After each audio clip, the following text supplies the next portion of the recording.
জাতীয় সরকারের আলোচনা উঠেছে নির্বাচনের আগেই সবাই মিলে একটা সরকার করা 5 বছরের জন্য। সম্প্রতি বিএনপির ভারপ্রাপ্ত চেয়ারম্যানের সঙ্গে জামায়াতের নেতৃবৃন্দ দেখা করেছেন, জামায়াতের আমির সহ তারা বলছেন, ডাকসু নেতৃবৃন্দ মূলত শিবিরের নেতৃবৃন্দ তারা দেখা করেছেন, তারা ওই একই কথা বলছেন এবং সেটাই তারা মনে করেন দেশকে সংকট থেকে উত্তরণের একমাত্র উপায় অন্তত আগামী 5 বছরের জন্য। সো নীলুফার চৌধুরী মনি, আপনার কাছে কি মনে হচ্ছে? ধন্যবাদ আপনাকে, যারা শুনছেন আমার শুভেচ্ছা অভিনন্দন, আমার সহ আলোচককে ধন্যবাদ। ওই যে প্রবাদে বলে না, সেই তো নথ খসালি মিছামিছি লোক হাসালি। আমি আসলে অত কথা বলতেও পারি না, কারণ আমার এত বেশি শত্রু, আমি হয়তো বা মনের অজান্তে জন্ম দিয়ে ফেলেছি সত্য কথা বলার জন্য। তারপরেও তো থেমে থাকতে পারি না। আমরা এই যে গত 2-3 মাস যা দেখলাম জিলুর ভাই, কত লোক সরকার গঠন করে ফেলছে, মন্ত্রী পরিষদ গঠন করে ফেলছে, কে মন্ত্রী হচ্ছে কে হচ্ছে না, বিএনপি কি ঘোড়ার ডিম, কিচ্ছু হবে না। যে অবস্থা, বিদেশিরা আমাদের সঙ্গে দেখা করতে আসে, আমাদেরকে এই বলে ওই বলে। এখন আমার কথা হলো, কি এমন হয়ে গেল এই 1-2 মাসে যে নিজ থেকে এই ধরনের অফারটা, যে কোনো রাজনীতিতে অফার কোনো ব্যাপার না, এটা হতেই পারে, এটা স্বাভাবিক। কিন্তু কি এমন রাষ্ট্রের অদৃশ্যে কি এমন হয়ে গেল যে নিজ থেকে এই কথা বলা যে আমরা চলেন 5 বছর একসাথে থাকি। বিএনপি তো 5 বছর একসাথে থাকতে নিষেধ করে নাই। 5 বছর কেন, বিগত 20 বছর 25 বছর এত সমস্যা মাথায় রেখে, এত বদনাম মাথায় রেখে বিএনপি যদি চলতে পেরেছে, তাহলে এই 5ই আগস্টের পরে কি এমন হলো যে বিএনপি হঠাৎ করে অস্পৃশ্য হয়ে গেল এবং বিভিন্নভাবে বিএনপিকে কথা বলার জন্য, বিএনপিকে সমস্যায় ফেলার জন্য বিভিন্ন বটবাহিনী সৃষ্টি করে, বিভিন্নভাবে ঘায়েল করে, নট অনলি বিএনপি, দেশটাই কেমন জানি হয়ে গেছে। আজকে একটা সত্য কথা সত্যভাবে বলা যায় না, একটা রাজনীতির কথা রাজনৈতিকভাবে বলা যায় না। মনে হয় কখন যেন কার কি হয়ে যায়। যে মানুষটা সবচেয়ে বেশি, বলে না যে অন্ধ আজ সবচেয়ে চোখে বেশি দেখে আজ, তো এরকম অন্ধরা দাপট খাটাচ্ছে, আর যারা চোখে দেখে তারা ঘরে গিয়ে ঘাপটি মেরে বসে থাকতে বাধ্য হচ্ছে। সময়টা এত বেশি অসময়, যে এই অসময়টায় আমার মনে হয় বাংলাদেশকে নিয়ে যারা চিন্তা করে, লাইক আপনাদের মতো আপনার মতো, তাদের আসলে মাঠে নামা উচিত। বিভিন্ন বুদ্ধিজীবী, আমি একটা এক্সাম্পল না দিয়েই পারি না। একজন নুরুল কবিরকে যেভাবে হেনস্থা করা হলো, যেভাবে তাকে শেখ হাসিনা বানায় ফেলা হলো, আমার কথা, হেনস্থার যে কেউ হতে পারে, আমিও হতে পারি, হইও, হ্যাঁ, বাট যে মানুষটা 17 বছর বলে গেল, অনেকেই মনে করতে যে সে বিএনপির লোক, কারণ সরকারের বিরুদ্ধে কথা বললে বিএনপির পক্ষে যায়। বিএনপিও কেউ কেউ মনে করতো, আসলে তো তা না, সে তার মতো লোক, সে যেটা ছাত্র অবস্থা থেকে যেটাকে ধারণ করতো সেই জায়গাতেই আছে, সত্য কথা বলে। তো সেই জায়গায় এই মানুষগুলোকে যারা রাজাকার বানায় দিল, এই প্রজন্মের রাজাকার, এই সময়টায় আপনার যখন এই অফারটা আসে, এটা কেউ কিন্তু আমি সহজভাবে নিতে পারি না। আমার মনে হচ্ছে যে কোথাও কোনো সমস্যা আরও দানা বেঁধে আছে। সামনে নির্বাচনকে সামনে রেখে, মানে টোপ বা ট্র্যাপ জাতীয় কিছু একটা। হ্যাঁ, এই যে টোপ বা ট্র্যাপ জাতীয় জিনিসটা, এটা কিন্তু ভেরি ডেঞ্জারাস। এবং আরো কিছু আমার কাছে অসামঞ্জস্য লাগছে। সরকারি প্রশাসনকে অতিরিক্ত খাতির যত্ন করা, এটা কিন্তু আমার কাছে, আমি বহুদিন সরকারি দল বিরোধী দল সামনে থেকে দেখেছি। আমি খুব বড় নেতা না, কিন্তু কেন জানি আমি সামনে থেকে দেখার আমার সবসময় সৌভাগ্য ছিল। আমি দেশনেত্রী বেগম খালেদা জিয়া 3 বারের প্রধানমন্ত্রী হয়েছেন, তার আশেপাশেই ঘুরঘুর করতাম, ছিলাম, বা প্রয়োজনে কাজে তার সামনে যেতাম। তো রাষ্ট্রের অনেক কিছু আমি দেখেছি। আজকের এই সময়টা কিন্তু আমার কাছে একটু খটকা লাগছে, যে আমি অখুশি তা বলবো না, এটা যদি সত্যি লিগ্যাল হয়, ভেতর থেকে হয়, আমার খারাপ লাগবে না, ভালো লাগবে। কিন্তু আমরা ফ্যাসিস্টের সময় যে অবস্থাটা দেখেছিলাম, এই অতি খাতিরটা আমি খুব ভালো চোখে দেখছি না। আপনাদের সঙ্গে, সবার সাথে, কারোর সাথে, কিছুদিন জামাতের সাথে, কিছুদিন বিএনপির সাথে, কিছুদিন এনসিপির সাথে, আমি সময় বুঝে, একটা সময় এই 1 বছর 1.5 বছরের মধ্যে বলেন না যে এত একই অঙ্গে এত রূপ, আমরা আমাদের কথার চেয়ে অনেক বেশি কাজ করে একটা এনসিপির 3য় 4র্থ সারির কর্মী বা নেতার কথা। আবার তারপরে দেখলাম জামাত জায়গা মতো সবগুলো স্টেপ বাই স্টেপ, মানে সে তার জায়গায় সেটিং করেছে। আমি বলবো না যে দখল করেছে, আমি বলবো যে সেট করেছে। সুযোগ পেলে কে না করে, আমি হলে আমিও করতাম, আপনি হলে আপনিও করতেন, সেই সেট করেছে। বিএনপি বিএনপি অনেকখানে সেট করতে পারে নাই। বিএনপি মনে করে যে বিএনপি অনেক বড় দল, অনেক কিছু হবে। আসলে ওই অনেক বড় দল মনে করে অনেক কিছু মানে খেয়াল করে না, বা নেগলেক্ট মনের অজান্তে হয়ে যায়। তারপরও আমি দেখেছি যে তাকেও কখনো কখনো চরম খাতির যত্ন করতে। এই খাতির যত্নগুলো কিন্তু আমার কাছে খুব বেশি মানে ইজি মনে হচ্ছে না, আনইজি মনে হচ্ছে। এবং সেই সাথে আমি শেষ করি, সেই সাথে আমি বলতে চাই যে সামনের নির্বাচনটা যদি সঠিকভাবে নির্বাচনটা হয়, তাহলে কিন্তু কতটা কি হবে, মানে ধৈর্যের সাথে যেসব সিস্টেমেটিক হবে, আমি এটা মনে করছি না যদি হয়। তো কারণ আমাদের প্রশাসন থেকে শুরু করে কোনোটাই সিস্টেমের মধ্যে না, আমরা যেটাই চোখ দিয়ে দেখি, কিন্তু আমরা মবটাকে সিস্টেমের মধ্যে দেখছি। তো মব যখন সিস্টেমেটিক হয়ে যায়, তখন অনেক কিছুই সিস্টেমের বাইরে চলে যায়। এটাই বলতে চাচ্ছি। আমি আসবো আবার আপনার কাছে। জেবুল আমান গানি, দুটো প্রশ্ন। প্রথম প্রশ্নটা আপনার কাছেও, যে এই যে জামাত শিবিরের যে এখন বিএনপির কাছে দাবি বা আবদার যে আসুন আমরা সবাই মিলে দেশটা চালাই অন্তত 5 বছরের জন্য, আপনি কিভাবে দেখেন? এক। দ্বিতীয় যেটা অতিরিক্ত প্রশ্ন আপনার জন্য, সেটা হচ্ছে যে আপনি নির্বাচন করছেন আমরা জানি, এবং ফিল্ডের অবস্থা আসলে কি মনে হচ্ছে সব মিলিয়ে? নানা রকমের অনিশ্চয়তা আছে, যেমন নীলুফার চৌধুরী মনি যেমন বললেন যে মবই এখন সিস্টেমের অংশ, যেটা সিস্টেমে থাকার কথা সেটা সিস্টেমে নাই। সো এই জায়গাটা থেকে আপনি দীর্ঘদিন তো বিএনপির সঙ্গে আন্দোলন সংগ্রামেও ছিলেন, দল নিয়ে মাঝখানে জোটের মধ্যে নানা রকমের মেরুকরণ হয়েছে, তো সেখানে আপনি নেই। আমি একটু বুঝতে চাই যে আপনার পলিটিক্যাল অবস্থানটাও ইস্যুতে। অনেক ধন্যবাদ আমাকে। আমি বহুদিন পরে আজকে তৃতীয় মাত্রায় আমন্ত্রিত হয়ে খুব ভালো লাগছে। আমি শুরুতেই একটু আমার নির্বাচনী আসনের যারা আছে তাদেরকেও সালাম এবং শুভেচ্ছা জানাতে চাচ্ছি তৃতীয় মাত্রার মাধ্যমে। এবং আরেকটি বিষয়ে আমি সত্যি কথা বলতে, যার হাতে খড়ি করেই আমি রাজনীতিতে এসেছি, বা যার নেতৃত্বে আমি আমার রাজনীতি শুরু করেছি, তিনি আমাদের দেশনেত্রী বেগম খালেদা জিয়া। ওনার মৃত্যুর পরে যে অনুভবটা আমাদের অনেকের মধ্যে এসছে, আমি মনে করি শুধুমাত্র বিএনপি নয়, উনি যে সত্যিকার অর্থেই এই দেশের একটি অভিভাবকও নয় শুধু, মানে একটি পিভটাল রোলে সে চলে গিয়েছিল, সেটার উপলব্ধিটা আমাদের অনেকের মধ্যেই এখন আছে। তো আমি আমার আসন নীলফামারী 1, জি নীলফামারী 1, ডোমার ডিমলা। আমি যদি একটু প্রথমে আপনার যে প্রশ্নটা করলেন ঐক্যের কথা, জাতীয় সরকার, আসলে এগুলো শুনলে ভয় লাগে। কারণ রাজনীতিবিদরা, অর্থাৎ সরকার এবং বিরোধী দল যখন এক হয়ে যায়, বা বিরোধী শক্তিগুলো যখন এক হয়ে একসাথে দেশটা চালাতে চায়, সেই 75-এর বাকশাল থেকে শুরু করে নিয়ে যতবারই দেখেছি আমরা, তাতে করে না দেশের কোনো মঙ্গল হয়েছে, না এই রাজনৈতিক দলগুলোর কোনো মঙ্গল হয়েছে। তো আমি বরং মনে করি যে, আমি জানি না, এটা আমি সরাসরি তো আর ওনাদের বক্তব্যগুলো শুনতে পারিনি, তবে আমার কাছে মনে হয় যেটা বেশি ভালো হয় সেটা হলো আগামী দিনে একসাথে বলতে সরকারি সকলকে থাকতে হবে তা না, কারণ বিরোধী দলও পার্লামেন্টারি সিস্টেমে, বিরোধী দলও কিন্তু ট্রেজারি বেঞ্চের সাথে অপোজিশন বেঞ্চ না থাকলে সরকার হয় না। তো সেভাবে করে চিন্তা করলে এটা ভালো লক্ষণ। আর যদি একসাথে রাষ্ট্রের, কারণ আমরা অতীতেও দেখেছি তো বিরোধী দল থেকেও মন্ত্রী পরিষদের সদস্য ছিল, এগুলো একেবারেই একদম অদ্ভুত কিছু চিন্তা ভাবনা। এবং কারণ হলো জবাবদিহিতা তো থাকেই না, বরং লুটতরাষ্ট্র সকলে একসাথে মিলে করা যায়। তো তাতে করে এই মুহূর্তে আমরা এই 24-এর বিপ্লব বলুন বা গণ অভ্যুত্থান বলুন, এরপরে দাঁড়িয়ে আজকে আমাদেরকে এই আলাপ যদি আবারও করতে হয়, তো এটা আবারও প্রমাণ করবে যে রাজনীতিবিদরা বাংলাদেশের আবারও ব্যর্থ হচ্ছে। বরং একটি নির্বাচন, সুষ্ঠু নির্বাচন কিভাবে আয়োজন করা যায়, একটি অংশগ্রহণমূলক নির্বাচনের প্রয়োজন আছে। সেখানে যে আওয়ামী লীগকেই দল হিসেবে থাকতে হবে তা না, কিন্তু তাদের তো একটি সমর্থক গোষ্ঠী আছে, তাদেরকেও স্পেস করে দিতে হবে।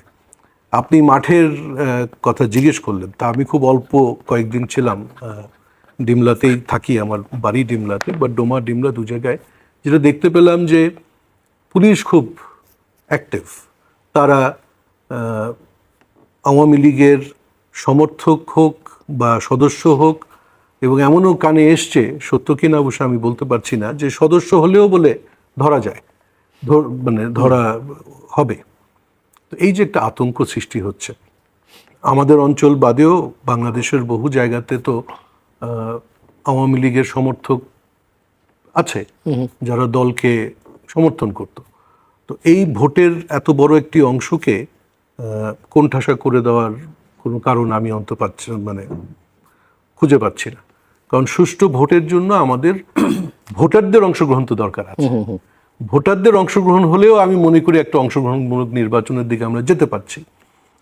যদিও আওয়ামী লীগ একই বয়ান দিত যে নির্বাচনে রাজনৈতিক দল না আসলেও ভোটার উপস্থিতি, তো সেটা তো একটি মনে করেন সংখ্যা তারা তৈরি করে দিত, ম্যানুফ্যাকচার করে দিত, এবং অঙ্ক কষলে দেখা যেত যে ভোট কেন্দ্রের সাথে বা ভোটারের সাথে কোনো ইয়েই মেলে না, অঙ্কই মেলে না। এনিওয়েজ, বাট এই জিনিসটা আমার মনে হয় বর্তমানে যারা দায়িত্বে আছে বাংলাদেশের, তারা একদিকে উৎসব মুখর পরিবেশের কথা বলছেন, অন্যদিকে তারা একটি বিশাল জনগোষ্ঠীর মধ্যে কিন্তু আতঙ্ক সৃষ্টি করছেন। কারণ অনেকেই ভয় পাচ্ছে যে আমাকেও তো আওয়ামী লীগ ট্যাগ দেওয়া যেতে পারে, আমি হয়তো বা আওয়ামী লীগ করতাম না, কিন্তু আমাকে আওয়ামী লীগের ট্যাগ দিলেই আমাকে কোণঠাসা করা যাচ্ছে। অথবা যদি এইভাবে বলি যে প্রশাসনকে যে যার পক্ষে নিতে পারছে, তার বিরুদ্ধে যারা মাঠ পর্যায়ে আছে তাদেরকে আওয়ামী লীগের ট্যাগ দিয়ে বা 14 দলের ট্যাগ দিয়ে মাঠে একটু নিজের অবস্থানটাকে শক্তিশালী করার চেষ্টা করা। এমনি সামগ্রিকভাবে ল অ্যান্ড অর্ডার সিচুয়েশন যা, বা একজন ক্যান্ডিডেট হিসেবে আপনার কাছে আপনার, আমি একটু আমার অঞ্চলের বিষয়টা একটু ভিন্ন। আমি সত্যি কথা বলতে আমি ওখানে নিরাপত্তার বিষয়ে আমার কোনো শঙ্কা নেই। আমাদের ওই অঞ্চলটাতে কোনো সময় সেরকমভাবে অতিরিক্ত কোনো কিছুই হতো না। তবে রেস্ট অফ বাংলাদেশে, বিশেষ করে আমরা যেই আমাদের ঢাকার শেখ হাদি সাহেবের মৃত্যু যেভাবে হলো, এবং একটি মোটরসাইকেল থেকে যেভাবে তাকে গুলি করে মাথায় গুলি করা হলো, তাতে করে বোঝাই যাচ্ছে যে এটা একটা সাধারণ ব্যক্তি যিনি গুলি করবেন, এটা কিন্তু কঠিন বিষয়। যারা এটাতে প্রশিক্ষণ প্রাপ্ত না, তো এই সংখ্যাটা রয়েই যাচ্ছে। অ্যান্ড অফকোর্স এখানে অনেক হাই ভ্যালিউ টার্গেটস আছে। আমাদের বিএনপির বর্তমানে যিনি নেতৃত্ব নিয়েছেন, যদিও তার জন্য অনেক আয়োজন করা হয়েছে, বাট এটা একটু স্বাভাবিকভাবেই মানুষের মনে আতঙ্ক সৃষ্টি করে যে ওনার নিরাপত্তাটাও খুব গুরুত্বপূর্ণ। পাশাপাশি অনেকেই আছেন বিএনপির যারা নেতৃত্বস্থানীয়, তাদেরও নিরাপত্তা গুরুত্বপূর্ণ। কিন্তু এই পরিবেশটা কেন সৃষ্টি হলো আমি জানি না। বর্তমানে যারা ক্ষমতায় আছেন বা সরকারে আছেন, দায়িত্বে আছেন, তাদের উচিত ছিল যে আওয়ামী লীগের পতনের পর দেশের রাজনৈতিক পরিস্থিতিটাকে কিভাবে করে আরও ভাইব্রেন্ট করে তোলা যায়। সেখানে আমরা দেখেছি যে যারা এই আন্দোলনগুলো করলো, বৈষম্য বিরোধী আন্দোলন, সেই অনেক ছেলেমেয়ে সেখানে তারা রাজনীতিতে আসার চেষ্টা করলো। দেখছি তাদেরকে এখন জামাত ইসলামী বা বিএনপির সাথেও একটি আপোষ করে নির্বাচনের জন্য তারা চেষ্টা করছে। তারা চলে গেছে, বাট তাহলে তো তারা ওই পুরনো রাজনীতির সাথেই আবার সম্পৃক্ত হয়ে গেল। ওনাদের অনেক ছেলেমেয়ে, অনেক প্রতিভাবান ছেলেমেয়ে আমি দেখেছি, তাদের কথাবার্তা আমার নিজের কাছেও লজ্জা লাগে বলতে, যে তারা আমাদের চেয়ে অনেক সুন্দর সুন্দর ভালো ভালো কথা বলেছে। কিন্তু যেরকম আমার বোন মনিয়াপা একটু আগে বললেন অনুষ্ঠানের আগে, যে মেয়েগুলো বা নারী নেতৃত্ব যারা ছিলেন, আসলেই খুব আমাদেরকে মানে গর্ববোধই করি যে আমাদের মধ্যেও এরকম নারী নেতৃত্ব গড়ে উঠেছিল। কিন্তু মানে দুর্ভাগ্য যে তারা এই নির্বাচনী রেস, জি জি জি, এবং এই নির্বাচনী রেসে তারা এক প্রকার একটু পিছিয়ে পড়ল। এবং যদি আমরা একটু আবেগ নিয়ে মানে চিন্তা করার চেষ্টা করি যে আগামী একটি সংসদে যদি 300 জন আমরা এরকম দেশপ্রেমিক পেতাম, তাহলে আমার মনে হয় যে আমাদের রাজনৈতিক সংকটগুলো বহুগুণে। আপনি তো যেবল 300 জন বলছেন, আমার মনে হয় 50 জন পেলেই না, যদি দেশপ্রেমিক 50 জন সৎযোগ্য মেম্বার পার্লামেন্ট পাওয়া যায় নির্বাচনের মধ্যে। এবং নতুন একটা বছর শুরু হলো এবং আশা করছি আমরা, যদিও সংশয় আছে যে একটা নির্বাচন হবে, কারণ বিগত অনেকগুলো বছর মানুষ বাংলাদেশে নির্বাচন দেখে না, একটা নতুন নির্বাচনী আবহ এবং নতুন নেতা। কারণ বেগম জিয়ার প্রয়াণের পর থেকে এখন একক নেতৃত্ব দলের তারেক রহমানের, এবং অনেকে আশা করছেন যে দেশেরও তিনি নেতৃত্ব দেবেন। সরকার না গিয়েও দেশের নেতৃত্ব দেওয়া যায়, সরকারে গেলে আনুষ্ঠানিকভাবে সুযোগটা অনেক বেশি থাকে। তো এই জায়গায় অনেক রকমের প্রত্যাশা, অনেক রকমের আশঙ্কাও মানুষের মধ্যে আছে, এবং আপনার কথায় খানিকটা প্রকাশিত হয়েছে, জেবেলের কথায় খানিকটা প্রকাশিত হয়েছে। আপনি ভবিষ্যৎ কি দেখছেন? দেখেন, আমি একটা জিনিস বলতে চাই যে আমাদের নেত্রী, পৃথিবীতে মানুষ তো সারা জীবনের জন্য আসে না, একদিন হয়তো যেতেনি, আমাদেরকেও যেতে হবে উনি যেখানে গিয়েছেন। তারপরেও যে কথাটা থাকে যে উনি যে যতটুকু জুড়ে ছিল সমস্ত বাংলাদেশে, সেই জায়গাটায় উনি সার্বজনীন হতে পেরেছেন, সেজন্য সার্বজনীন হয়েছে।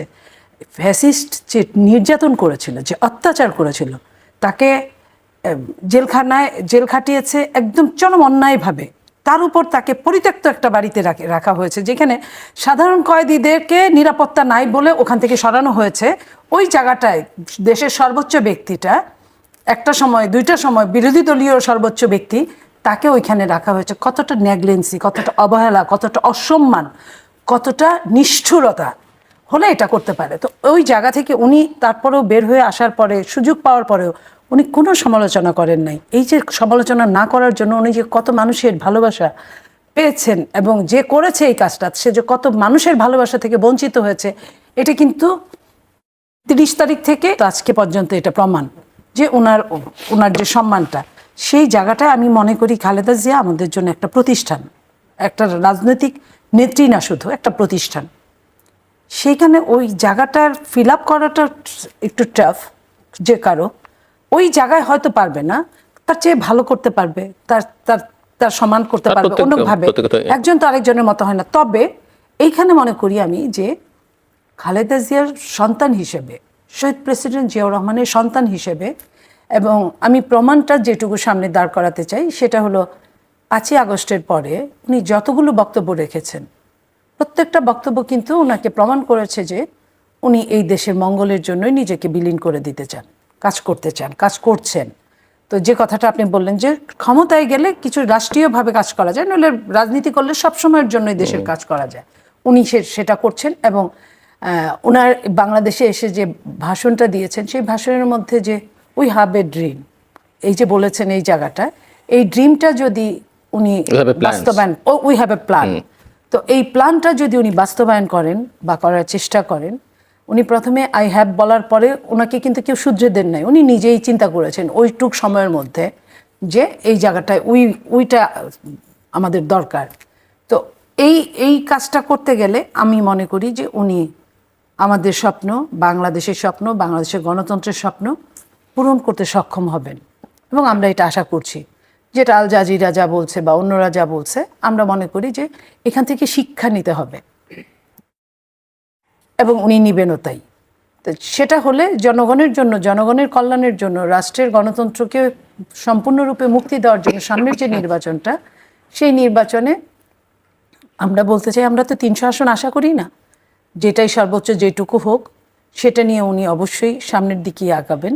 এবং নির্বাচনটা যাতে, অনেক রকম সমস্যা আছে, যে কথাটা কিছুক্ষণ আগে বললাম, মব, আপনার যে কথাটা বলা হয় নাই সেটা হচ্ছে যে আপনার অস্ত্র, এটা হলো সবচেয়ে বড় জিনিস। যেটা এই অস্ত্র আপনার 1/3 থানার অস্ত্র উদ্ধার করা হয় নাই এখন পর্যন্ত, লক্ষ লক্ষ গোলা বারুদ উদ্ধার করা হয় নাই এখন পর্যন্ত।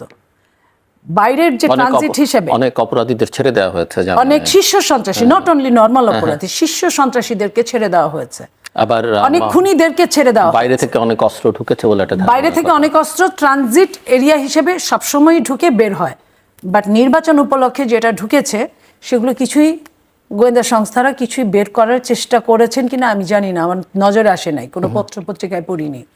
তো সেই জায়গায় জেবেল ভাই যেভাবে সুন্দর করে বললেন যে আমার এলাকায় আমি স্বস্তিতে আছি, 300 আসন যদি এইভাবে বলতে পারতেন, আমাদের চেয়ে খুশি বোধহয় কেউ আর হতো না। কিন্তু এখন এইবার উনার আসনে যে কতটা স্বস্তি থাকবে, কারণ 5 জন মানুষ যখন একখানে একটা বৎসা হবে, নির্বাচন থাকলে যে কোনো সেন্টারে যে কোনো বুথে সমস্যা হতেই পারে, জাল ভোট নিয়ে অন্য কিছু নিয়ে, পুলিং এজেন্ট নিয়ে হতে পারে। সেই হলে 3 জন তর্ক করার মধ্যে 3 জনের মধ্যে একজনের কাছে যে অস্ত্র নাই, কে বলবে? যতগুলো অস্ত্র খোয়া গিয়েছে ওই অস্ত্রগুলোই যদি আপনি হিসাব করেন, প্রত্যেকটা সেন্টারে 1-2টা করে অস্ত্র কমন পড়ে যায়, যতগুলো সেন্টার আছে। ভাগে পড়ে। তো 1-2টা যদি অস্ত্র একটা সেন্টারে থাকে, আর কিছু কি লাগে? ফাঁকা গুলি একটা বাংলাদেশ এমন লক্ষ লোকের আয়োজন হয়েছে, আমি অনেকবার দেখেছি, লক্ষ লোকের আয়োজনের মধ্যে 2টা পটকা ফুটেছে, 5 মিনিটের মধ্যে সব ফাঁকা হয়ে গেছে। তো সেইখানে জনগণ ঠিক মতো গিয়ে তার ভোটটা দিতে পারবে কিনা, এবং জনগণ সকালবেলা খোঁজ নিবে যে ভোটটা ঠিক মতো হচ্ছে কিনা। যদি একটা কোনো শব্দ পায় তাহলে তো জনগণ যাবে না, তাহলে তো ওই ফ্যাসিস্টের মতো যদি ভোটটা হয় আমরা তো কষ্ট পাবো। কারণ 17 বছর 19 বছর প্রায় একটা ভোটের জন্য এত আন্দোলন, এত আয়োজন, এত দুর্ভিক্ষ, এত মারামারি, এত হানাহানি, তাহলে এইটার পরে যদি তারপরেও যদি একটা ভোট না করতে পারে সবগুলো দল মিলে, আমি এইখানে জামাতকে একটা ধন্যবাদ দেব যে জামাত ইলেকশনের আগে হলেও বুঝেছে, গিয়ে উনি অফার দিয়েছে আসেন একসাথে 5টা বছর কাটাই। এটা এক ধরনের যদি মনের থেকে কথা হয়, এটা ভালো প্রস্তাব। যে জাতীয় সরকার, বিএনপি তো বলেছেই যে আমরা জাতীয় সরকার করতে চাই, 31 দফার মধ্যেই বলা আছে স্পষ্ট যে ছোট বড় সব দল নিয়ে আমরা একটা সরকার গঠন করতে চাই, যে সবারই অবদান যাতে কম বেশি থাকে। তাহলে তো কথা মিলেই গেল যদি তার মনের কথা হয়। কিন্তু যখন আবার দেখি এখানে সেখানে একটা আন্দোলনের কিছু ঘনঘটা দেখা যাচ্ছে, সেটা যদি হয় তাহলে তো দুঃখজনক। যে চুরকে বললাম চুরি করো, সাধুকে বললাম জেগে থাকো, তাহলে তো মারামারি সংঘাত একদম অবশ্যভাম্বী। 2 জনই যদি জেগে থাকে আর চুরি করে তাহলে তো সমস্যা ওইখানেই। তো এখনো আমরা জানি না যে কি অবস্থাটা হবে। এরপরে প্রশাসনিক যে সমস্যাটা, প্রশাসনকে রদবদল করার দায়িত্ব হলো ইসির। ইসি কি সেই দায়িত্ব আদৌ পালন করতে পেরেছেন? আর 4-5 সপ্তাহ আছে নির্বাচনের, আদৌ কি আরও প্রয়োজন আছে বা পারবেন না। তাহলে আপনার যারা সরকার, অনির্বাচিত সরকার, ওনারা যে প্রশাসনকে রদবদল করলে কোন ক্রাইটেরিয়ার ভিত্তিতে রদবদল করেছে, এটা একটা বড় কোশ্চেন। এবং তারা কোনো আইন না মেনে তারা যে লটারি করলো, লটারি কি আপনি দেখেছেন ছবিতে? আপনার এখানে যে ছবিগুলো আমরা দেখছি, ম্যাডামের ছবি, এরকম ছবি তো আমরা তো কোনো লটারির এমন ছবি দেখিনি যে লটারি হচ্ছে। এবং ক্রাইটেরিয়া কি? 22, 23, 24 বিসিএস, 24, 25, 26 বিসিএস, না 30, 32, 36 বিসিএস একটা থাকে। কোন ক্রাইটেরিয়ার মধ্যে? সবাইকে নিয়ে কি লটারি করেছে, নাকি আওয়ামী ঘটনাগুলা বাদ দিয়ে লটারি করেছে? কিছুই করতে পারে নাই। আপনি দেখেন যে 13 লক্ষ প্রায় প্রশাসনিক কর্মচারীর মধ্যে 10.5 লক্ষই 15 বছরে আপনার চাকরিতে নিয়োগ হয়েছে। এবং তাদের স্বাস্থ্যমন্ত্রী তৎকালীন সময়, তখন আমরা এমপি ছিলাম, তখন উনি সংসদে দাঁড়িয়ে বলেছিলেন যে আল্লাহকে আমি বলেছি, আল্লাহকে হাজির নাজির করে অজু করে কোরআন শরীফ নিয়ে টাকা খাও যাই খাও, নিজের দলের ছেলে মেয়েকে চাকরি দিবা, নিজের দলের লোককে চাকরি দিবা। তাহলে আপনি যে এত ছেবে আপনি যে করলেন, ছেকে আপনি করলেন, তারা কি আপনার অন্যের কথা বলবে, নাকি শেষ জীবন পর্যন্ত তার যে দল থেকে তার আগমন তার কথা বলবে? তারা যে নির্বাচনের আগে আপনার প্রিজাইডিং অফিসার, পুলিং অফিসার নিয়োগ করেছে, তার 2 বছর 3 বছর আগে থেকে তাদের শ্বশুরবাড়ির বংশধর, বাবার বাড়ির বংশধরকে খোঁজ নিয়েছে তারা পিওর আওয়ামী লীগ কিনা। ওই লোকগুলাকে এই অফিসার হিসেবে রাখছে। তারাই যদি 80% থাকে, তাহলে তো আর আপনি নির্বাচনের সমস্যা হইতে বেশি দিন লাগবে না। আপনি তাগরে কি বলে নিষিদ্ধ করবেন, সমস্যা করবেন, দিবেন না, তারপরে তারা আপনার পক্ষে যাবে, কি করে ভাবলেন? সো নির্বাচনের ক্ষেত্রে পুলিশ প্রশাসন এগুলো খুবই গুরুত্বপূর্ণ। এবং সামগ্রিকভাবে 8ই আগস্টের পর থেকে আজ অবধি সরকারের যে ভূমিকা, সেখানে নির্বাচন সবার জন্য সমতল একটা ভূমি তৈরি করা বা লেভেল প্লেইং ফিল্ড, একজন প্রার্থী হিসেবে আপনার কাছে কি মনে হয়? আমি একটু শুরুতে আপা, আমি একটু আপনার মানে হয়তো আমার বলাটা ভুল হয়েছিল। আমি বর্তমানে তুলনা করেছি আমার অঞ্চলকে অনেকটা, যেমন মনে করুন আমাদের বন্ধু আন্দোলিব রহমান পার্থর অঞ্চলের সাথে, যেখানে গোলাগুলি হয়েছে, অনেক রকম মানে গন্ডগোল হয়েছে। সেই তুলনায় আমাদের অঞ্চলের মানে প্রতিক্রিয়া বা ইয়েটা একটু নির্বাচনকে কেন্দ্র করে কোন অঞ্চল বেশি ঝুঁকিপূর্ণ, কোন অঞ্চল যেটা বললেন, আপনার সাথে তো দ্বিমত পোষণ করার কোনো সুযোগই নেই। এতগুলো অস্ত্র চুরি হয়ে গেল, সেটা গড়ে আপনি তো দিয়ে দিলেন, প্রতিটা সেন্টারে একটা করে অস্ত্র তো পাঠানোই যায়। তো পরিকল্পিতভাবে যদি নির্বাচনটা কেউ বানচাল করতে চায়, সেটা তো ভিন্ন বিষয়।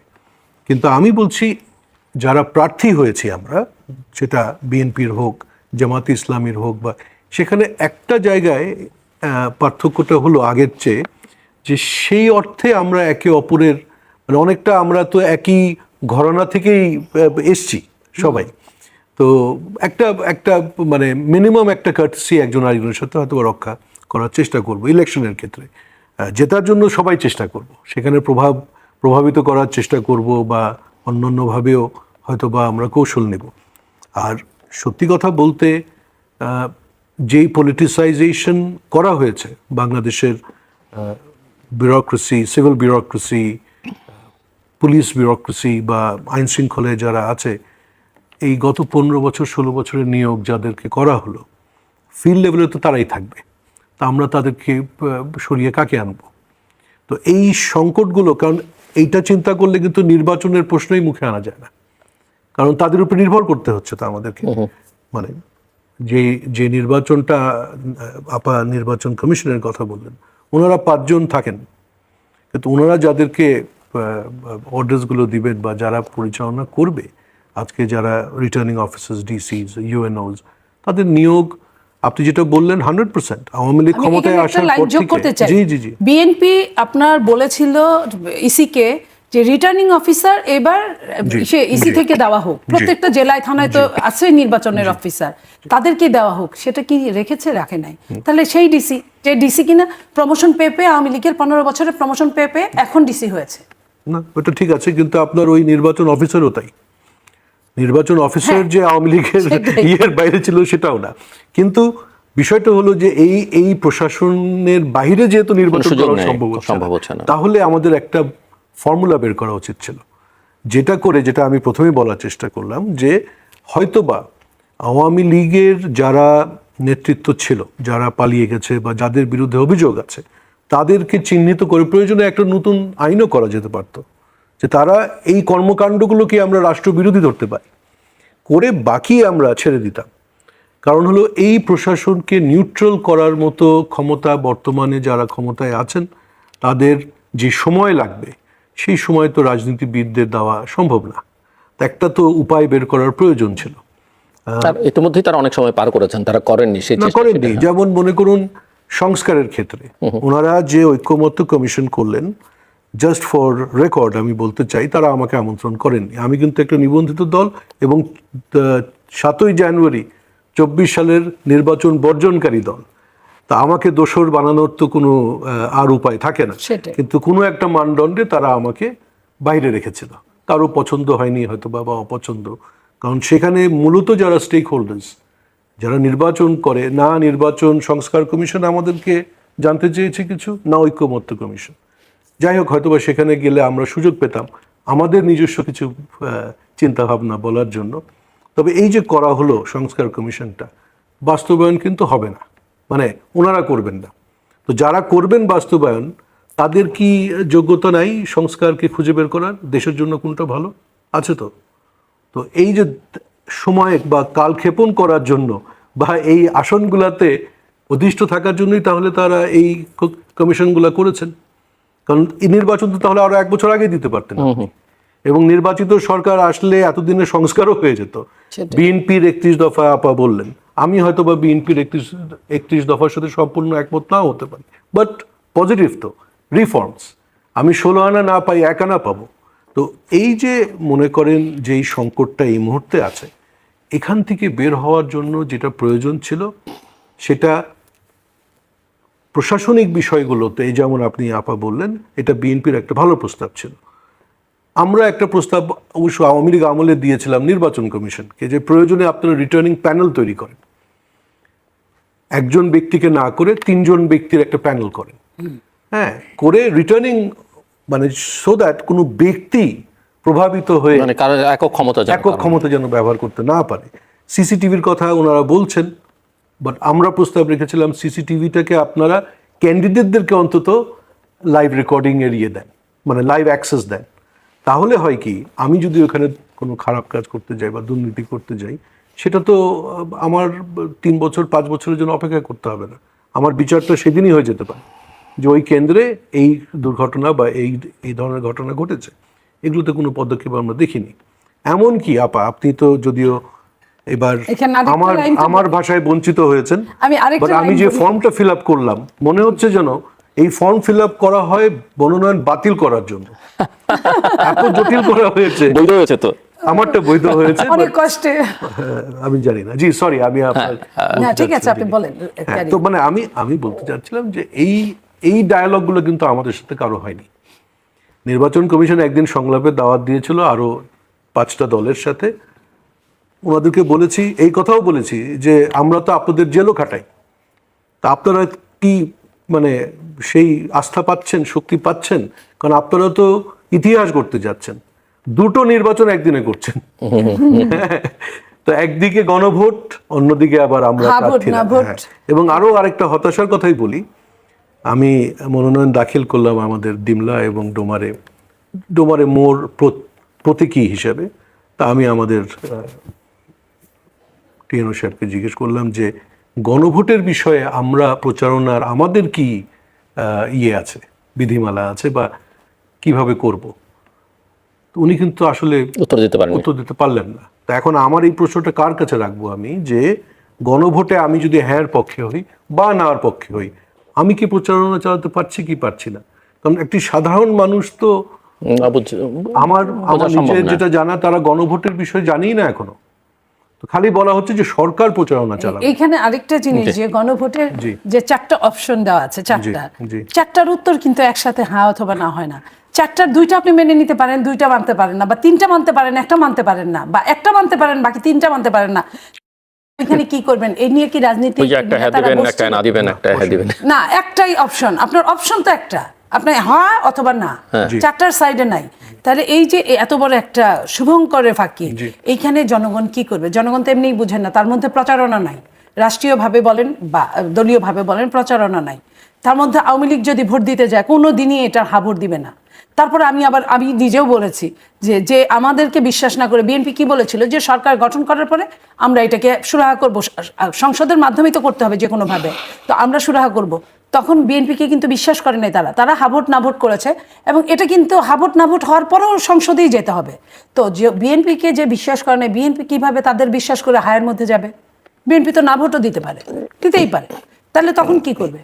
যদি জয়যুক্ত বেশি হয়ে যায়, তখন তাদের অপশনটা কি থাকবে? বাতিল। তো বাতিল, জুলাই চার্টার নিয়ে আর কোনো আলোচনা জুলাই নেই। চার্টারটাই বাতিল হয়ে যাবে। অথচ বিএনপি বলেছিল আমরা এটা একটা সুরাহা করব, কারণ এখানে সবারই অবদান আছে, কম ঠিক বেশি আছে, সবার কিন্তু অবদান আমি আছে। এখানে বিএনপির সাথে একমত ছিলাম না, কারণ গণভোট করলেই যে সংসদে পাশ করতে হবে এমন কোনো বাধ্যবাধকতা নেই। যদি আপনি গণভোটটাকে, কারণ গণভোট তো আপনি ডিরেক্ট ম্যান্ডেট নিয়ে নিচ্ছেন। নো, এখানে আমি আপনার সঙ্গে আর্গুমেন্ট করি, সেটা হলো যে আপনার গণভোট তো আপনার সংবিধানেই নাই, এই গণভোটটা সংবিধানে নাই, তাহলে আপনাকে এটার জন্য আরেকটা গণভোট করতে হবে। এই গণভোটটা হবে কি হবে না, এই জন্য একটা গণভোট ঠিক আছে, করতে হবে। আমি ওই তর্কে আপনার সাথে আজকে যেতে চাচ্ছি না, কারণ অলরেডি এটা ওনারা ডিসাইড করেছে। আমি যেটুকুন আমার যেটা মনে হয়েছে সেটা হলো যে কনস্টিটিউয়েন্ট রোল যেহেতু একটা দেওয়া হচ্ছে আগামী নির্বাচনকে, সেখানে আপনি যদি গণভোটে মতামতটা নিয়ে নিতে পারতেন বা রায়টা নিয়ে নিতে পারতেন, এরপরে কিন্তু সংসদে ওটা পাশ করা না পাশ করা ওটা একটা আনুষ্ঠানিকতা রয়ে যায়। কিন্তু সাধারণ মানুষ বা জনগণ যদি কথার কথা বলছে, এখানে আরেকটা লাইন ভোট দিয়ে বলেছে দেয়। সরকার, কিন্তু আরেকটা লাইন বলেছে, জি, বলেন। 270 কার্য দিবস, এই কার্য দিবসের মধ্যে যদি এটা পাস না হয়, অটো পাস হয়ে যাবে। না, সেটা আমি আসলে এটাও না, বলেছে। এটা তো তার মানে হ্যাঁ, এটা একটা অদ্ভুত রকমের সমস্যায় জর্জরিত। হ্যাঁ, মানে হলো আমরা ঝগড়া জাতি নিয়েই থাকবো। হ্যাঁ, দেশকে নিয়ে আর কারো মাথা ব্যথা নেই। আর যারা প্রাণ দিল তারা বোকা ছিল। আর শুধু তাই না, আমরা যারা নিরাপদে থেকে তাদের মানে প্রাণ নাশগুলো দেখলাম, আমরাও মোটামুটি নিজেদের এমপি মন্ত্রী বানিয়ে এই দেশটাকে আবার নতুন করে আমাদের এবার টার্ন আর কি, মানে আগে আওয়ামী লীগ করে গেল, এবার আমরা করব। এখান থেকে বের হওয়ার একটা পথ এবার সৃষ্টি হয়েছিল। আমি খুব দুঃখের সাথেই মনে হচ্ছে যে এটা আপনিও আশঙ্কা করছেন যে যদি না জয়লাভ করে যায় তাহলে তার পরিবর্তনের প্রশ্নই উঠে না, কারণ জনগণ না বলে দিয়েছে। তা আমি তো এটা তুলতেও পারবো না। কিন্তু ধরেন জুলাই চার্টারকে জনগণ না বলে দিয়েছে, বিএনপির তো 31 দফার অঙ্গীকার আছে, বা আপনাদের প্রত্যেকটা দলেরই আলাদা আলাদা নানান কিছু অঙ্গীকার আছে, নির্বাচনী ম্যানিফেস্টো থাকবে, সেগুলো তো আপনারা করতে যদি যাদেরকে ফান্ডামেন্টাল কিছু স্ট্রাকচারের পরিবর্তন দরকার। কারণ ধরেন এখানেও একটু জটিলতা আছে। বিএনপি গণভোটের মেনে নিয়ে যাচ্ছে, কিন্তু যে জুলাই চার্টারকে কেন্দ্র করে গণভোট হচ্ছে, বিএনপি কিন্তু এটা বলেছে যে এটা তাদের সঙ্গে প্রতারণা করা হয়েছে, বিশ্বাসঘাতকতা করা হয়েছে। দেখিয়েছে আবার একটা, তারপরে মনে করেছে হচ্ছে হ্যাঁ, কিন্তু তারপরেও বিএনপি আবার মেনে নিয়েছে। কেন মেনে নোট অফ নিয়েছে? ডিসেন্টটা, এই শব্দের ব্যবহারগুলো লিটারালি যদি ধরেন তার মানে হলো আমি দ্বিমত পোষণ করছি। আর আইনের ভাষায় সাধারণত যেটা হয় সেটা হলো একটা সিদ্ধান্ত যখন হয়ে যায় কিন্তু আমি সেই সিদ্ধান্তের সাথে দ্বিমত পোষণ করেছিলাম, ইতিহাসকে সাক্ষী রাখার জন্য নোট অফ ডিসেন্টের জুডিশিয়াল ল্যাঙ্গুয়েজের ব্যবহার হয়। বাট নোট অফ ডিসেন্ট মানে এটা হতেই পারে না যে আমি এই বিষয়ে রাজি না বলে একমত হচ্ছি। এটা কোনো ভাষাই মিলে না। আপনি দুপুরবেলা রাইস দিয়ে ভাত খেয়েছেন বললে তো হবে না, ওটা ইংরেজি আর বাংলা বলছেন। আমরা কেন জানি রাজনীতিবিদরা নিজেদেরকে মনে করি বাকি সবাই বোকা, আমি খুব চালাক, তা আমি ইংরেজি বের করে ফেলেছি, এখন ইংরেজি দিয়ে বাংলা বলবো। যদি দ্বিমত পোষণ করতো তাহলে বিএনপিরও বলা উচিত ছিল যে I do not agree, I object, যেটা আমি মানি না। কথার কথা, আজকে আমরা কিন্তু একটু আগে আলাপ করলাম NCP as a political party তাহলে ক্ষমতায় আসুক, তাদের ইচ্ছা মতো তাহলে পরিবর্তনগুলো আসবে। তারা তো জুলাই চার্টার তাদের দাবি, তারা কিন্তু এখনো পর্যন্ত সাইন করেনি জুলাই তারা সাইন চার্টারে। করেনি। এবং যদি সেটা না করতে চায়, যদি রাজনীতি যারা করে, যারা এক্সিস্টিং রাজনৈতিক দল আছে বিশেষ করে বিএনপি, তাদেরকে যদি কনভিন্স করতে হয় তাহলে বিএনপি যেটা চাই সেটি তাদেরকে মানতে হবে। এর বাইরে তো উপায় নেই। আর না হলে অল টুগেদার যে আমরা একটি বিপ্লব ঘটিয়েছি বা একটা পরিবর্তন এনেছি, এই অন্তর্বর্তীকালীন সরকার বাংলাদেশকে ঢেলে সাজাবে, তারপরে রাজনীতিতে যারা প্লেয়ার্স তারা খেলতে আসবে ওর পরে। তাহলে ইউনূস সাহেব তো সেটাও করলেন না। উনি কিন্তু আমি ধরেই নিচ্ছি যে এই সরকারের কথা আজকে বিএনপিকে জামাত প্রস্তাব দিয়েছে বা আলোচনা হচ্ছে, যদি সেটাও হয় তারাও বিপদে আছে। কারণ ইউনূস সাহেব তার সংকটটা, তার সমস্যাগুলো কিন্তু ওনাদের ঘাড়ে দিয়ে উনি এখন চলে যাবেন। এনিওয়েজ, তো কি আর বলবো, So, এই ইয়ে থেকে আমি জানি না কবে বেরোবার উপায় কি? আমি আরেকটা জিনিস খালি ছোট্ট করে তুলে ধরতে চাই, এবং এটাতে আমরা সহযোদ্ধা। 12, 13, 14, 15 বেগম খালেদা জিয়ার নেতৃত্বে যে আন্দোলন গড়ে উঠেছিল এই দেশে গণতন্ত্রের স্বার্থে, আমার মনে হয় না ইতিহাসে এত আন্দোলন এত আর বড় কখনো হয়েছে। হয়েছিল। তো ওই সময় যারা পুড়ে মারা গেল, মনিয়াপা, দেখেছি তো আমরা। হ্যাঁ, সরকার বলেছে বিরোধী দল করছে, বিরোধী দল বলেছে সরকার করছে। একজন রাজনীতিবিদদের মুখে শুনলাম না যে তাদের হত্যার বিচারগুলো আমরা চাই। এই পয়েন্টটা আমাদের মাথায় রাখা উচিত। কারণ খুব তখন ভালো Thank you. অনেক আমাদের খুব ভালো বলেছেন। নিজস্ব লোকরা যাদের সাথে চা খেয়েছি 3 দিন পরে শুনেছি তারাও মারা গেছে। ওদের জন্য কিন্তু কেউ একটা কথাও আজ পর্যন্ত বললো না।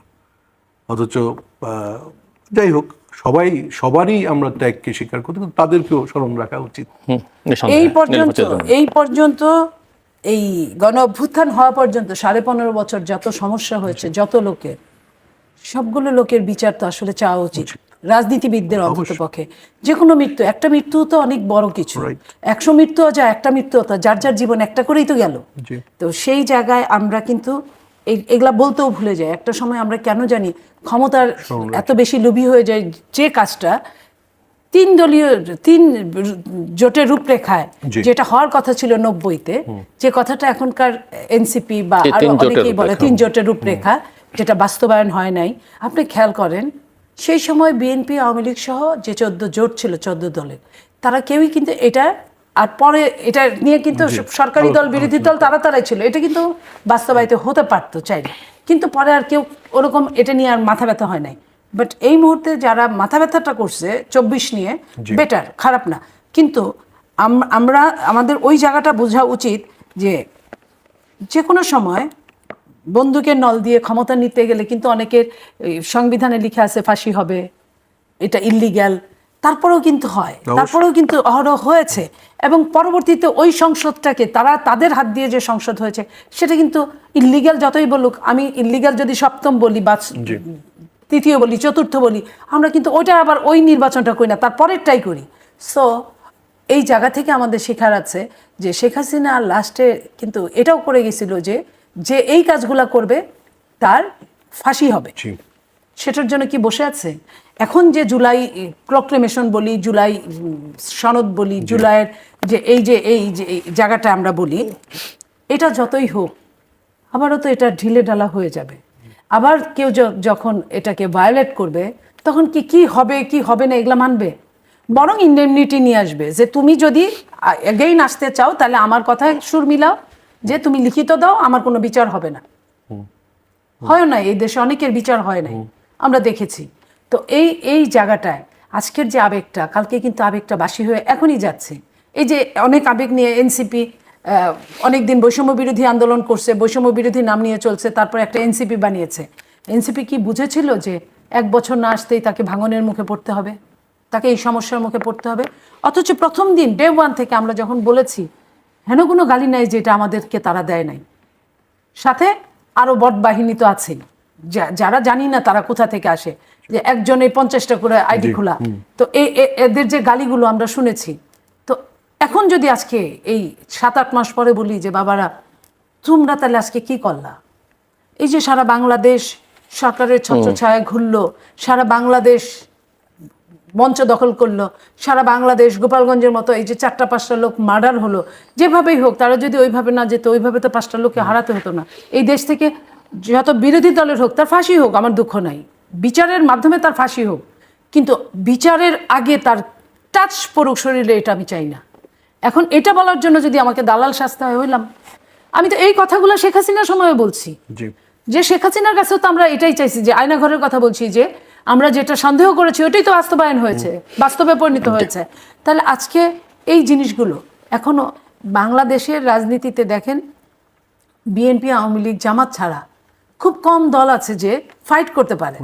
সরি টু সে, আপনি একটা দলের মালিক, আমরা চাই যে ফাইট করার মতো, গণতন্ত্রকে ক্ষুরোধার করার জন্য ফাইট করার মতো দল আসুক।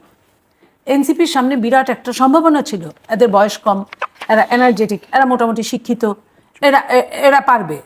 শুধুমাত্র লোকটাকে একটু সম্বরণ করা আর জনগণের জন্য কাজ করা, এই দুটা জিনিস থাকলে টুডে টুমোরো তাদের জন্য দরজাটা খোলা থাকতো, কিন্তু তারাও সেটা। আমরা শেষের দিকে জেবেল, ক্লোজিং রিমার্কস, 2-3 মিনিট সময়।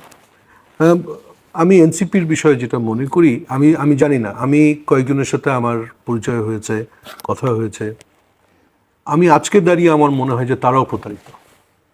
তাদেরকেও কেউ একটা ভুল বুঝিয়েছে যে তোমরা যদি এইভাবে চলো তাহলে তোমরাই 1 নম্বর শক্তি হবে এই দেশে। সেটা সত্য না। আমরা মনে প্রাণে এই অঞ্চলের মানুষ, আমরা গণতন্ত্র মনে। এখানে মব করা এটা সাময়িক হয়তো বা মনে হয় যে এটা বিশাল একটা শক্তি, কিন্তু লং টার্মে এটা তো হতে পারে না। এবং এটা তাদের বিরুদ্ধে একদিন ব্যবহার হচ্ছে, এখনো হচ্ছে, কিন্তু এটা তাদের বিরুদ্ধেও ব্যবহার হতে পারে। কিন্তু আমার কেন জানি মনে হয় যে এই ধারণাগুলো তাদেরকে যারা দিয়েছে, এখানেই তারা প্রতারিত হয়েছে, যে কারণে তারা এত সুন্দর করে গুছিয়ে যখন সারা দেশে তারা ঘুরলো, খুব ভালো লেগেছে দেখে যে একটি নতুন তরুণ একটি জাগরণ হচ্ছে। সেখানে there is nothing wrong. Anyways, সেটা নয় আরেকদিন আলোচনা করা যাবে। তবে এই মুহূর্তে আমি মনে করছি যে অ্যাকচুয়ালি যাচাই বাছাই চলছে, বা এর পরবর্তী যে স্টেপগুলো, রাজনৈতিক দলদেরকেও একটি জায়গায় আমাদের মনে হয় মানে এক প্রকার ঐক্যমত্য দরকার হবে, এরকম যে নির্বাচনটাকে অ্যাকচুয়ালি কিন্তু বানচাল করার চেষ্টা করা হবে। এটা যেই করুক, জি, এটা হবে। কারণ হলো যে অনেকগুলি অদৃশ্য শক্তি আমরা শুনতে পাই, দেখতে পাই, কিন্তু আমরা তাদের চিনি না, তারা কি চায় জানি না। যেমন একটি দাবি আমরা ইনকলাব মঞ্চ যেটা, এবং এটা একদম 100%-এর সাথে বাংলাদেশের প্রতিটা মানুষ তারা এটার সাথে এই আবেগের সাথে একমত যে আমরা হাদির বিচার চাই, কিন্তু নির্বাচনের আগে করতে হবে। এই কথাটা বলাতে কিন্তু একটু মনের ভিতরে প্রশ্ন জাগে যে তাহলে কি নির্বাচন পিছিয়ে যাচ্ছে না বিচারটা আগে? কারণ এখনো তো আমরা কোনো অগ্রগতি সেরকম দেখতে পাইনি। তো এরকম কিছু কিছু জিনিস, পকেটস, যেগুলোতে মনের ভিতরে অনেক রকম প্রশ্ন এখনো যাচ্ছে। তো রাজনৈতিক দল যারা আমরা নির্বাচনে আছি, আমি এইটুকুন মনে করছি যে তারেক রহমান সাহেব এবং ইভেন জামাতের আমির সাহেব, ওনারা যে বসছেন, কথা বলছেন, এটাও কিন্তু একটা পজিটিভ যে ইলেকশনটা আমরা যেন ঠিক রাখতে পারি। কতদূর পারবো সেটা যতক্ষণ পর্যন্ত গণতন্ত্র বা একজন রাজনীতিবিদের যে নিজস্ব খেলাধুলার মাঠ, সেটার ভিতরে থাকলে পারবো, তার বাইরে চলে গেলে, এখন যদি সশস্ত্রভাবে আক্রমণ শুরু হয় বা মানে যেই সম্ভাবনার কথা আমরা মনেই করছি যে এরকম হচ্ছে তো দেশে, তাহলে কিন্তু এর পরবর্তী কি স্টেপ খুবই মানে মুশকিল হয়ে যাবে এটার উত্তর দেওয়া আমাদের জন্য। ধন্যবাদ নীলুফার চৌধুরী, খুব ছোট করে। আমি আপনার কথার সূত্র ধরেই বলতে চাই, দৃশ্যমান যদি ষড়যন্ত্রকারী থাকে তার মোকাবেলা করা যায়, Right, চেষ্টা করা যায়, right. হার জিত থাকে, হারা যায় বা জিতা যায়, কিন্তু অদৃশ্য যদি ষড়যন্ত্রকারী থাকে তার সম্পর্কে তো আপনি বুঝতেই পারবেন না। যেমন আমি আবারও বলছি, শহীদ হাদির ব্যাপারটা ধরেন, তার সাথে ওই লোকটা ছিল 2-3 সপ্তাহ 4 সপ্তাহ ছিল, একসাথে নির্বাচনী প্রচারণা করেছে। ঘুণাক্ষরে কি কেউ টের পেয়েছিল যে এই লোকটাকে, এবং তার যে ভিডিওগুলো দেখছি তাকে টাকা দিয়েছে, নির্বাচনে দিতেই পারে, তো ঘুণাক্ষরে কেউ কিন্তু চিন্তাই করে নাই। হাদি তো দূরের কথা, কেউই চিন্তা করে নাই যে এর দ্বারা এত বড় একটা জঘন্যতর কাজ হতে পারে। ঠিক এরকম বাংলাদেশের রাজনীতিটাকে নিয়ে এখন এই জায়গাতেই নেওয়া হচ্ছে। আপনি যে কথাটা বললেন আমি আপনার কথার সাথে একমত। পাশাপাশি এটা বলতে চাই, সেনা প্রধানকে আমি আবার উল্লেখ করতে চাই, উনি যে কথাটা বলছিলেন 8-9 মাস আগে, যে আপনারা যদি এইভাবে কাদা ছোড়াছুড়ি করেন তাহলে বাংলাদেশের সার্বভৌমত্ব নিয়ে হুমকে মুখে পড়বে। আমার কাছে সেদিন আমি কথাটা ততটা না বুঝলেও বুঝতে বেশিক্ষণ দেরি লাগে নাই, তার কয়েকদিনের মধ্যে বুঝে গিয়েছি, এবং এখন পর্যন্ত সেটা ওই জায়গাতেই আছে যে প্রত্যেকটা দলের বোঝা উচিত যে আমরা যদি একটা দলকে বিতাড়িত করেছি, এখন বড় একটা অংশ আরেকখানে গিয়ে মিশে গেছে, কিংবা অন্ধকারে তারা আছে, অন্ধকার থেকে আলোর মুখে যে কোনো কাজ করতে পারে, গেল এটা। দ্বিতীয়ত হলো যে আমরা যদি না মিলি, যদি আবার কাদা ছোড়াছুড়ি করি, তাহলে আমাদের জন্য অনেক বড় সমস্যা, একদম প্রশ্নবোধক চিহ্ন হয়ে দাঁড়িয়ে আছে।